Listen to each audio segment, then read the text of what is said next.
Let's do a $60,000 shopping haul. So my boyfriend took me shopping today and I spent $10,000. Unbox it with me. Why don't you tell me how much was spent last month? It was my birthday month, so probably like $10,000. Everyone has a f***ing birthday month. Who gives a shit? I've been in New York for less than 12 hours, and because I have financial literacy issues, I have a huge haul. Decided to do all of my shopping today, and when I mean all of my shopping, I mean I was not supposed to shop at all, and then it just happened, and now we're here. Every time the seasons change, I feel like I need new everything, so let's get into it. All right, ladies and gentlemen, we got Bambi in the chrome heart jeans, straight finance today. How you feeling, Bambi? I'm feeling good about my Feeling good. purchase. First off, how much did you put down today? $100. Ooh, and how much per month? $50. Okay. See, that's a steal. And for how long? For life. Having access to so many rich people online is significantly warping how people perceive what normal spending looks like. We are in an era where we're watching billionaires be influencers, and they are doing significant luxury hauls on a regular basis. So it makes us think that the spending that we do on a normal day-to-day basis is not that much, because you are comparing yourself to people who are actually rich, actually have money. I'm noticing this even more so as I'm reading the comments of that girl that asked her husband or her fiance oh, how many likes to get these 2 Coach bags, and people are reading the girl, dragging her for filth because he asked her to perform all of these things. And I'm not even going to get into that relationship dynamic. I don't know those people, so that's not the point of this video. But the point of this video is really the comments I was seeing around people saying a Coach bag isn't even that much, as if a $500 Coach bag is a $20 item that you just go buy on a random Tuesday. And I can understand why that $500 doesn't feel like a lot when you see people unboxing bags that are $5,000, or somebody will unbox a Birkin that's a $20,000 activity that you just watched. In your mind, you're oh, I saved a lot of money because I went and bought a Coach bag.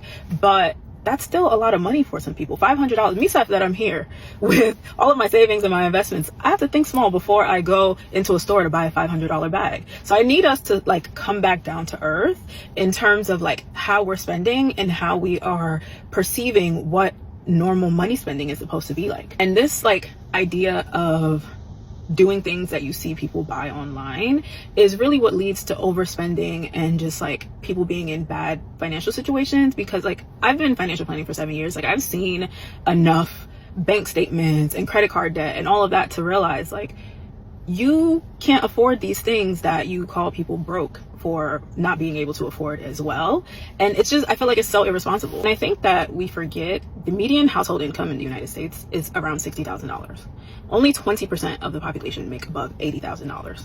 And $80,000 and 60 is not that far from each other, right? So I know everyone online is a millionaire, billionaire, trillionaire, but I need us to be very for real, because you should be thinking twice about spending $500 on a bag too, okay? I think we all should, especially if you're not in the population of people that are making multiple 6 figures a year. One comment says, to act like a $500 purse isn't a big deal when 1 in 4 Americans have less than $1,000 in their savings is insane. And she liked that comment. I couldn't agree more. I think that the sister in this video spoke volumes of how people do things for not only instant gratification, but external validation. And what you'll find is people will get online and they'll post pictures of themselves rocking items that they can't really afford, going to purchase things that really don't do anything for them but hurt their bank account. And it's really a sad ordeal when you see this transpiring, all for the sake of trying to one up somebody else or keep up with the Joneses. Again, we're living in a day and age where people online are millionaires, are billionaires, and they're able to showcase how they live on a daily basis. And I don't think that it is healthy mentally or financially for you to try to keep up with them when they're in a completely different tax bracket. They're in a completely different financial situation than you, and they probably have a lot of things written off on taxes and a lot of different financial loopholes that you aren't even aware of because you've never accumulated that amount of wealth.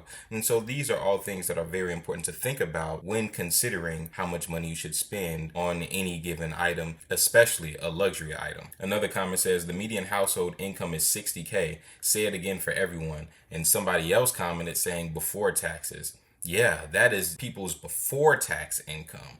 Not to mention, after taxes, you're probably only bringing home, what, a little over $40,000 per year, something like that.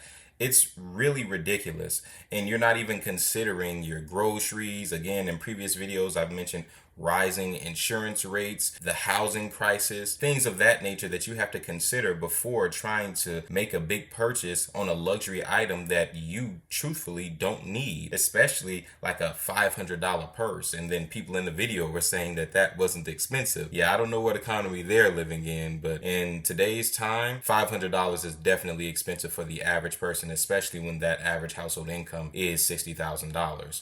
But let's get back into the video. The longer you can go without shopping or eating out, the easier it gets, because there's like an impulse to it.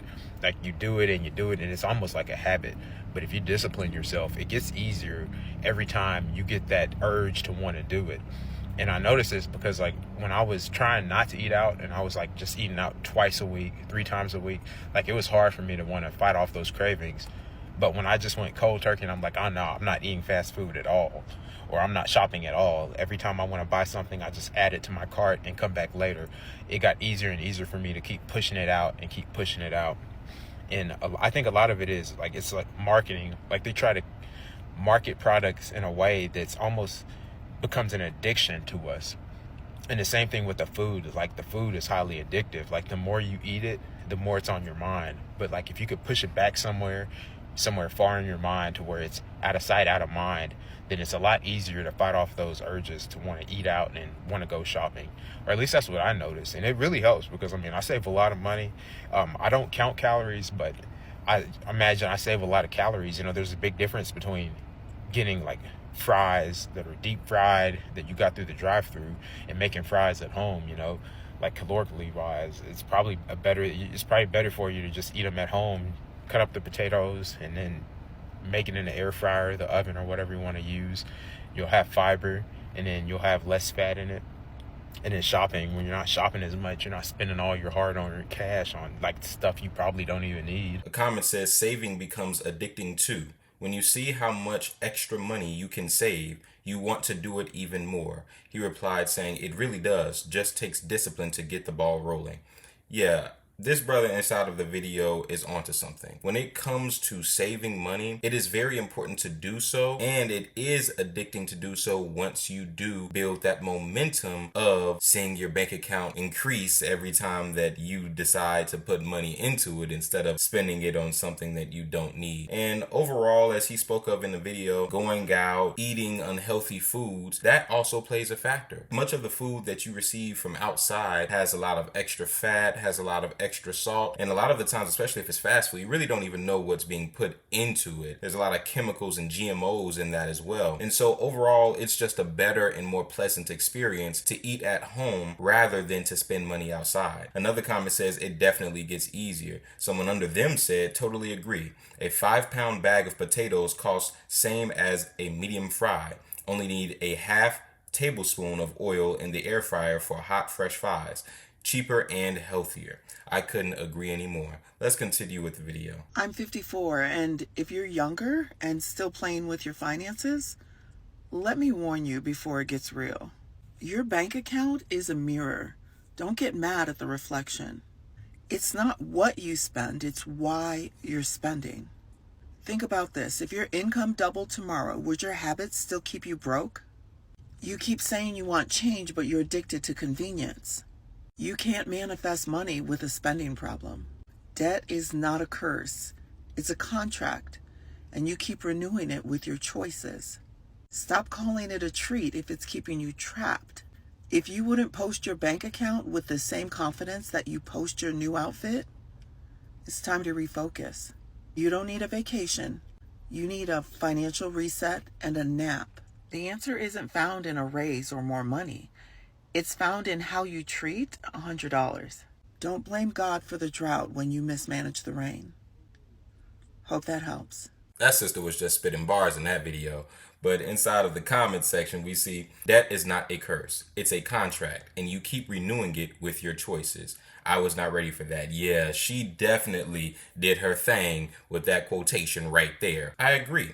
When it comes to signing up for debt, I am not one that agrees with the idea that there is good debt and bad debt. I think that all debt is bad. And the underlying fundamental that owing somebody can be good, I think is completely erroneous. Owing somebody is always bad. It's about whether or not what you're going into debt for is worth it for you. For instance, if you're going to school, if you're going to college or university, and you are going to take on debt, you have to discover for yourself, is the degree that you're going into debt for worth it? If you're going into debt for a journalism degree, that in which you won't be getting paid very much, or a media management degree or history degree or something of the sort, it may not be worth it. But if you're going in for something like a computer science degree, an electrical engineering degree, mechanical engineering degree, you're trying to be a certain type of lawyer, these are the kinds of things that may be worthy going into debt for. And so I think that those are the kinds of things that we have to consider as it pertains to our own finances. But that's enough talking. Let's get back into the video. Why don't you tell me how much was spent last month?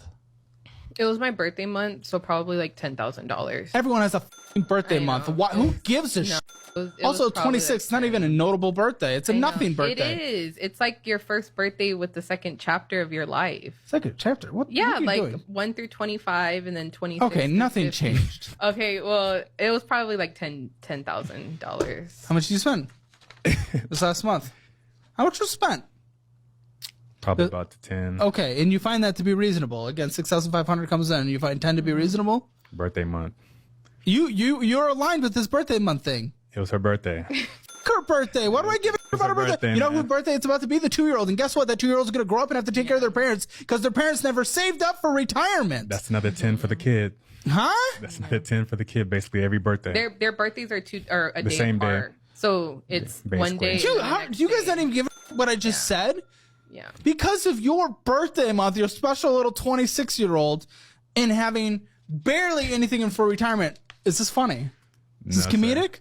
No, sir. Your kid is going to have to put their life on hold to take care of his or her irresponsible parents because they thought this was funny. Well, that's why we're here. He's laughing. He's giggling his way through it. The comment says, birthday month people are Disney adults. I completely agree with that sentiment. Birthday month, I don't know where people get this concept from. Birthday. Birthday. It's a day to celebrate your birth, not a month to celebrate your birth. And what we find is people use this idea of a birthday month, quote unquote, to justify irresponsible spending. And that is exactly what we see. $10,000 to be spent inside of 1 month on a birthday. I guarantee you a lot of the items that she spent the money on were luxury items, things that are completely unnecessary, things that she's going to completely forget about in a few days, weeks, months, or even within the year. And now, like the gentleman said, they're not going to have any money to save for their child. Where are they going to get that money from? $10,000 for her alone, in addition to them saying that they spend $10,000 on the child as well? What is going on with their finances? And it's seriously not a funny subject when you have to consider that that child is going to have to grow up and take care of 2 financially illiterate beings because they didn't do what they were supposed to do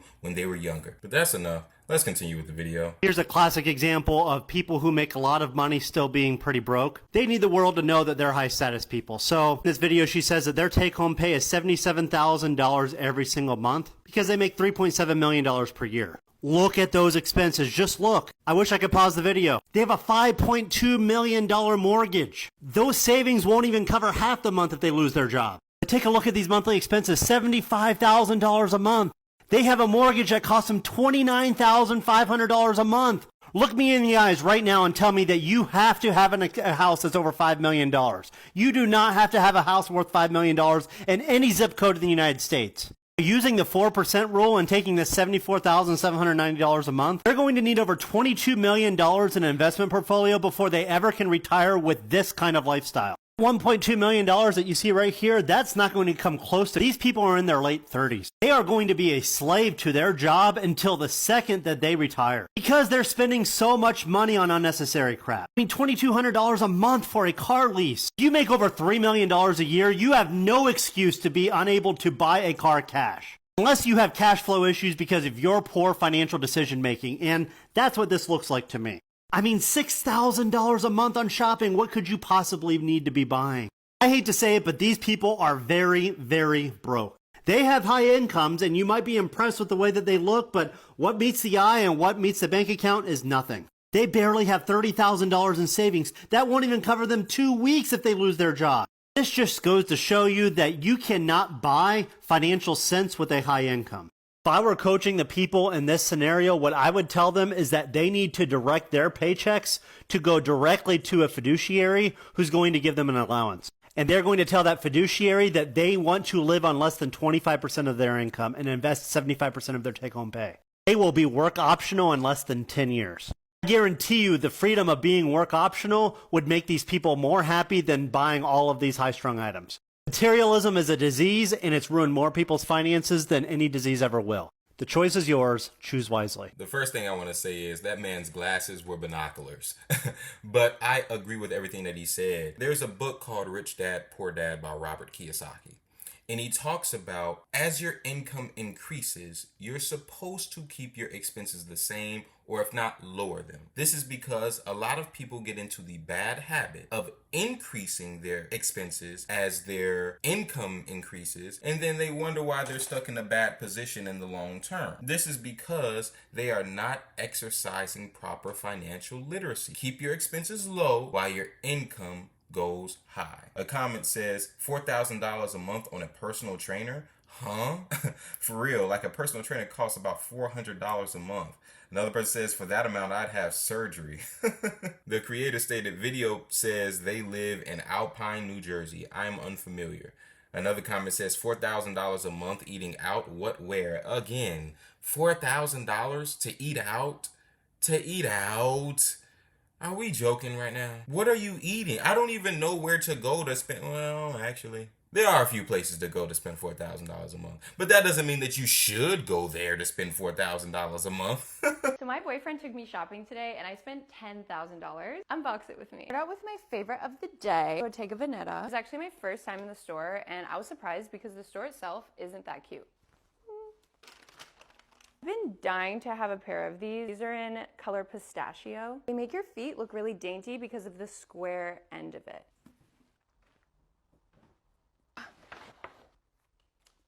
The reason why I even went shopping today was to find some nice colorful summertime heels, and safe to say it was an absolute success. These are definitely a piece that's like more for the girls, but I'm for the girls, so yeah, we got her in 2 colors. They're honestly like so close in color, but also so different, you know? Next up we have Dolce. Dolce is always gonna be an icon for me just because of the way they pair their shoes with their clothing. Like it's a 1-to-1 match, and that to me is super luxe. So this is the little set that I got from Dolce. It has little bunnies on it. It's super cute. A little spring moment. And then I also got a bag. She was just too cute to ignore.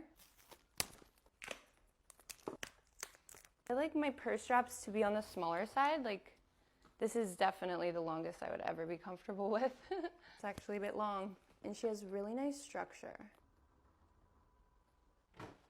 This is just a silly little ceramic mug from YSL. Next we have our red bottoms. Red bottoms are one of my favorites because I love the little peak underneath, of course. I love that they bring the red all the way around. It's just a distinguishing characteristic, and for so many shoes you really have no idea if it's designer or not. So Christian Louboutin made sure you know. The heel looks like a little lip gloss. Like, I'm obsessed. I cannot wait to pair her with a red lip. And last but certainly not least, my YSL shoes. I did get these last week. I know I have to wait for fall time, obviously, but look. I'm gonna be thinking of these every day until fall. They're cutesy, they're luxe, they're loafer-esque, giving like Burberry trench coat. So yeah, that's it. I hope you enjoyed. Leave any questions you might have below and I'll try to answer them. Outside of the obnoxious vanity in this video, I do not believe that it is a problem engaging in luxury.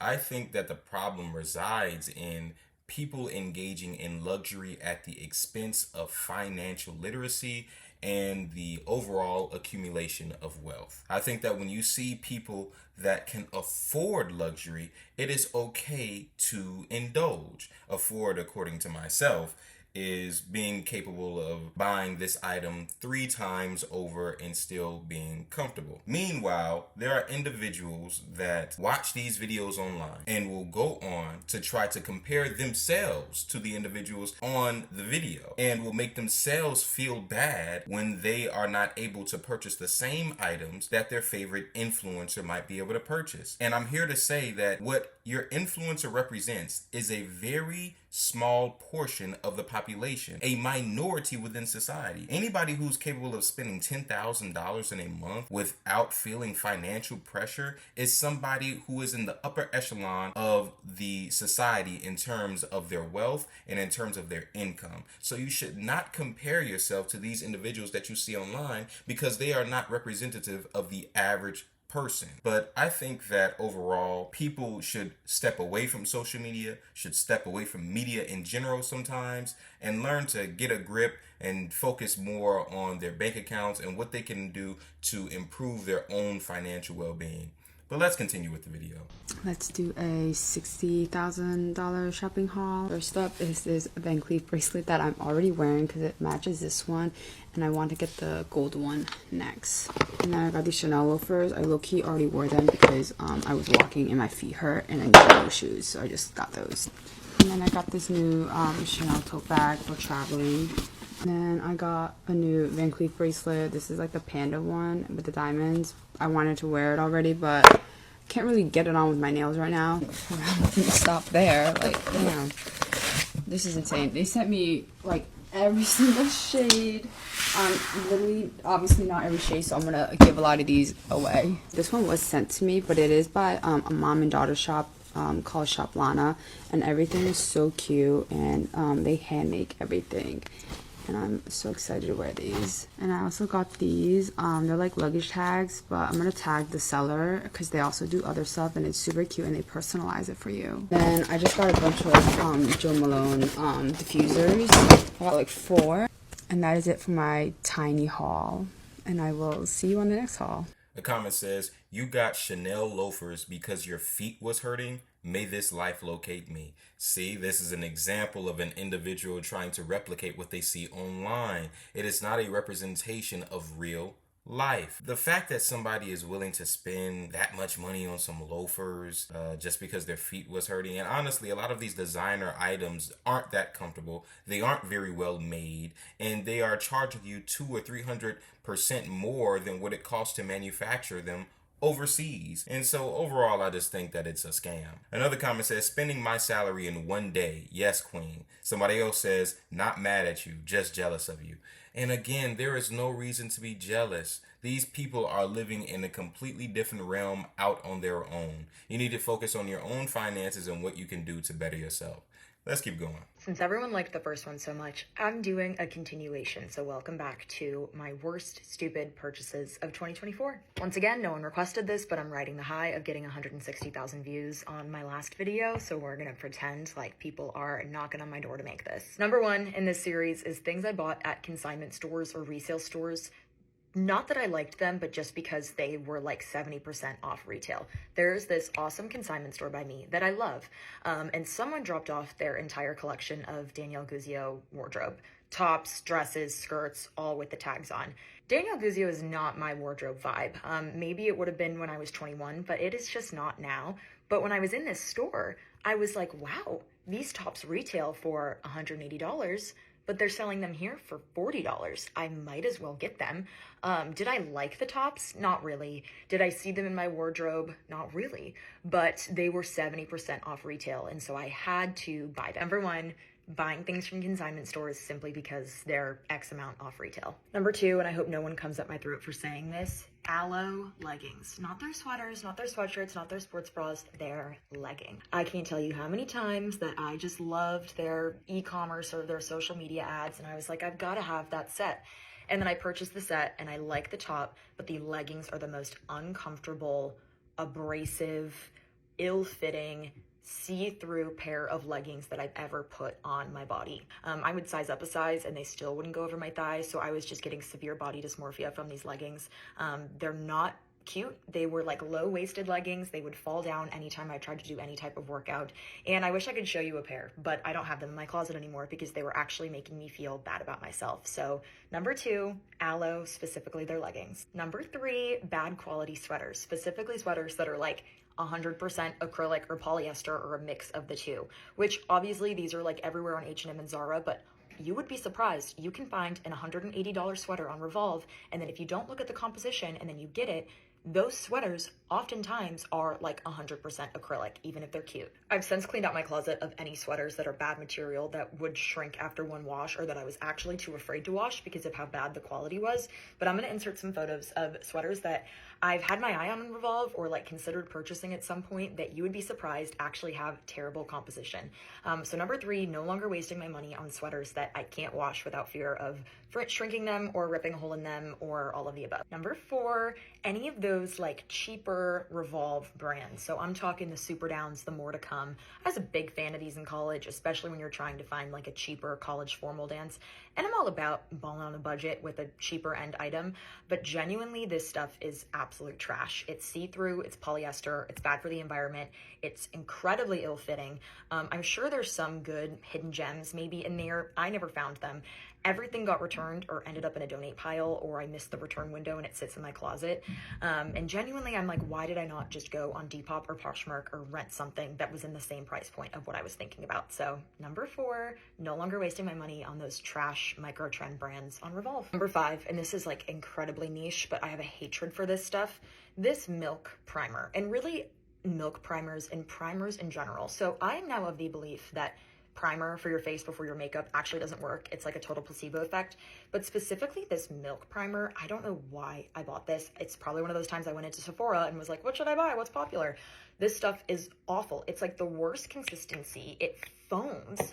And so then your whole face, I'm like cringing actually putting this on my hands. Your whole face has this like film to it, and I get that that's kind of the point with primer. You're trying to like prime your face for makeup, but it doesn't work. The makeup like still sits in crevices, and then if anything, I just feel like my face is sticky, and I actually don't know why I still have this, probably for the purpose of maybe one day I would make this video. So number 5, this Milk Cloud Glow primer, I don't know, it's awful, but I also just don't really like primers in general. So those are my second collection of dumb things I purchased or purchases that I regret this past year, and I'm sure I could probably think of like 20 more too. Girl loves to shop, but I'm officially at a place where I really do love most things in my closet or in my vanity, besides the fact that I still have this milk primer. I can leave you with anything. It's to look into these products or do your research a little bit more, look into composition, and actually try out a product or look into reviews before you're purchasing. The comment says, I heard someone say, would you buy this if it wasn't on sale? And it has become a very useful phrase for me.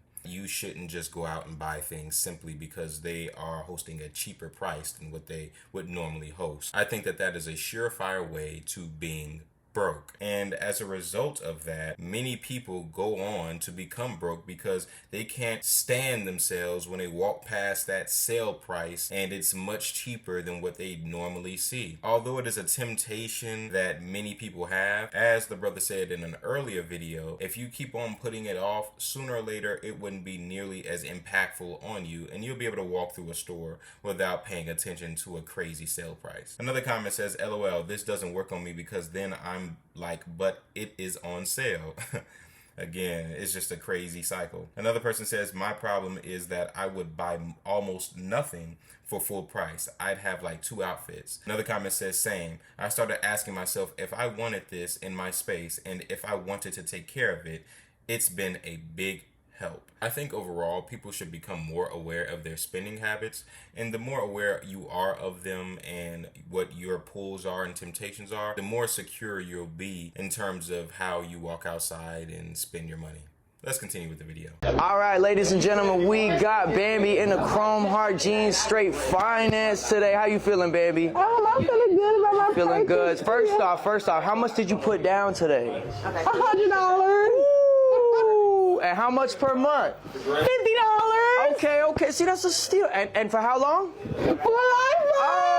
Although I think that that video was satire, I did want to include it into the grander video because it's something that happens more often. Especially in today's economy, people are more likely to put groceries on Afterpay and are more likely to finance everyday items. And what you'll see is, even as it pertains to clothing, people are more likely to finance expensive and luxury items to try to keep up with the Joneses that they see online. On Instagram, on Snapchat, on Twitter, they see their favorite influencer, their favorite rapper, their favorite artist, whatever the case may be, and they want to keep up with them, so they'll go out and go broke trying to do so. But overall, I think that people should become, again, more aware of their financial standing, and the more that we become aware of that, the greater position that we'll be in. And I definitely would advocate against anybody engaging in such financially illiterate behavior as that person did in the previous video. When the seasons change, I feel like I need new everything, so let's get into it. This isn't really designer, but I did pay a premium for it. So for these Adidas Will Spawner collab in this croc like yellowish brown color. I'm not even a sneaker girly, but I would wear the shit out of these. Next we have the Prada suede bag. I love her so much. I reach for her all the time. This goes with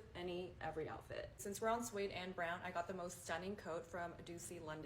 The fit is literally insane. It's also 100% real suede leather, so it's heavy and smells like the interior of a new car. I've already done an unboxing of this. She deserves more screen time. It's the Kelly cut, and I love wearing her like this.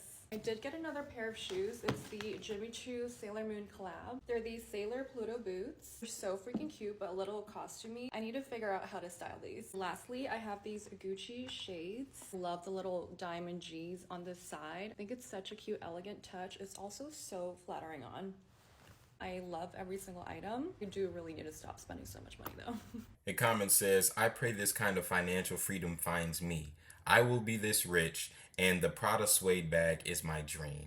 This is all evidence of how people project their own wants and desires on these social media influencers, and it is very unhealthy to do so. They vicariously live through these people that they see online, engaging in these parasocial relationships, and as a result, they become hooked to online web browsing and potentially purchasing items that they cannot afford. And this is all a result of social media, the digital age, and an entire rabbit hole that we can go down. But overall, I think that it is a horrible habit to engage in, especially knowing that you could be spending that time improving your own financial history. But let's continue with the video. I've been in New York for less than 12 hours, and because I have financial literacy issues, I have a huge haul. Decided to do all of my shopping today, and when I mean all of my shopping, I mean I was not supposed to shop at all, and then it just happened, and now we're here. When I make big purchases, I make them and then I don't look back, so we're opening everything so I can start wearing it, because I will feel bad if I buy something that's really expensive and then don't wear it, so at least I'm getting my use out of it. First and foremost, a brand I never thought I would shop at. I just never really looked into it. I've been here like 3 times now, and I've never gone into the store, but Miu Miu had a lot of things that I really love. I narrowed it down to 2 items. Never in my life have I bought designer shoes ever, except for like Coach. And you might think this is really off brand for me, because it kind of is. This was kind of an investment piece for my future, and also right now for something I have going on in New York while I'm in New York. So you're either gonna love this or hate this, but I love it. It is their penny loafer. I'm obsessed with it. I think it's so cute. I think it looks worn in, and I love the color of the brown. I picked these up. Were they really expensive? Yes. But were they something I know I'm gonna get wear out of? Yes. Also, I think any outfit with loafers is so cute. I just never thought I could pull them off, and then I put these on in the store, and this is the first pair of loafers I've ever actually liked on myself. Once again, because I have issues, I got something else from them, but I was actually planning on maybe buying these when I came here. Not this specific pair, but something like this. My biggest issue with designer, and one of the reasons I'm really picky about what I buy from designer, is because a lot of things can be duped. I literally have a dupe pair of Miu Miu glasses, but I feel like this style is a little bit harder to dupe / less common. The sales associate in the store who helped me encouraged me to try these on. I would have never picked these for myself, but why am I obsessed with them? Why are they actually the most perfect sunglasses I've ever seen? They're also so different from anything I ever have. I've never owned like a nice pair of sunglasses, so this will be my first and last ones, but I'm obsessed with them. I think they go with everything. I feel like some people consider Coach designer. I do, because it's like the designer experience, but at like a decently affordable price. Last time I was here, I bought like 5 to 7 bags, so I was not gonna let myself in the store, but then I did, and then I found this bag, and I'm obsessed with it. It's so slouchy. I love the look of the leather because it just looks worn in, and I don't feel bad about like throwing this around. and being rough with it. I love how big it is. I love the shape. I love everything about it. And I also like that it has silver hardware because a lot of my outfits I brought this time have silver in them. Yet again, another 2 choices I didn't need to make. I picked up more jewelry. Why? Because I have a serious problem. As far as designer pieces go, David Yurman and Tiffany & Co. are the 2 places I get most of my jewelry from. I don't even think I own anything from any other designer brand. The first ring we have is this one. I got one for my pointer finger because originally I had my Tiffany one on here because I got a ton of new rings. I moved it just so that this would be more balanced. I really wanted a ring over here that I felt like fit my stack. I also got this because I can wear it as a thumb ring and it looks really good too. This last piece I don't have justification for. I just wanted it and I bought it in the moment and I don't regret it because I've been looking at it for a little while. Not this specific one, but something for this specific purpose. It is just their silver pinky ring. I love gold, don't get me wrong, and I really love these 2 rings. I've been wearing them from EP Jewels, how she stacks them. Wanted something that I could wear every single day, and I think that just looks literally perfect. This is my gold hand more primarily, and this is my more silver hand. Now onto the one intended designer purchase I meant to purchase, and the one that I was coming to New York to get, like I knew I was gonna get it when I was here. I've been eyeing this style for a while. I just couldn't decide which metal I wanted to go with. Ultimately, I went with the Return to Tiffany necklace in the silver color. I just think it's so cute. I think this necklace is so pretty. I think it will layer really well with a lot of my pieces. I'm just kind of obsessed with it, and I've never owned a silver necklace that was like nice or any nice necklace, so I'm really excited. Lastly, this is not designer, but I'm going to show you everything I got from Aritzia for work. I guess not quotations because it actually is for work. First thing I got was this belt. These belts are expensive. I feel like they're really good quality. It's going to last a long time, and I don't have a black and silver belt at all. Also got the exact same belt, but in this like dark brown with gold detail. I had to pick up some socks because one mistake you will make is wearing thin socks in New York. You'll do it once, you'll never do it again. On to clothes for work, and for some things I have for work this week, I got this blazer. It's just really nice. It's giving very much businesswoman. Got their Babaton top in this blue color and this like really pretty sage green. I picked up their effortless short in the navy color. I think this is the mini one. And I also picked up their linen shorts. I'm gonna take a moment and say thank you to every single one of you guys. I would not be able to afford this or do this for myself at all if it wasn't for you. And for the Lord who blessed me with this platform. I am so grateful for him and everything he's done in my life and giving me you guys and having this community. I love you all so much. Thank you for supporting me in my dream. Cannot wait to see what else we accomplish this year. I love you guys so much. Bye. The first comment says, how much was the Tiffany one? Again, man, people are really indulging and engaging in others' lives as it pertains to the money that they spend. And it is an overall unhealthy practice. And I hope that this person is engaging in this simply for entertainment and is not actually thinking about getting an expensive item just for the sake of trying to keep up with their favorite influencer. The primary comment that I wanted to draw you to, though, is the one below. No way you just called Coach affordable. She then replied saying, it is compared to other designer brands. It's definitely lower end for designer. Somebody replied stating, it is if you're filthy rich and can afford high-end designer. Otherwise, Coach is in no way affordable, babes. And it's clearly just your privilege talking. She responded by saying, affordability is all in the eye of the beholder. I was clearly stating that Coach is affordable compared to other designer brands. Their bags range in the hundreds compared to multiple thousands at other designer brands. Someone commented replying saying, chill, damn, she said compared to the other ones. Two things can be true at once. Yes, you can make the argument that compared to other bags, this bag is more affordable than the other, and it is in the eye of the beholder because one person's finances is not another person's finances. And so somebody could afford something that another person may not be able to. However, when we are generalizing and thinking about the entire population, as stated earlier in the video, the average household income in America is about $60,000. So when taking that into account, Coach is absolutely unaffordable. Hundreds of dollars for a bag for the average person who after taxes probably brings in about 30 or high 30, 40K is not affordable for the typical person. You go around and you say that it is, it's just really speaking from a position that is more financially stable than a lot of other people. So what do you guys think about this video? I wanted to showcase how people can be financially inept in this society and day and age. And what you'll find is sometimes people are their own worst enemy. They'll come outside and spend tons of money on things that they cannot afford, put things on Afterpay, finance things, buy expensive luxury items trying to keep up with their favorite celebrity, and as a result end up going broke. and they should have no one to blame but themselves. However, the economy does play a part. Of course, not everybody has the money to spend, and sometimes people want to feel good, but that does not justify reckless and senseless spending. I hope you guys enjoyed the video. Like, comment, and subscribe if you did, and I will see you in the next one.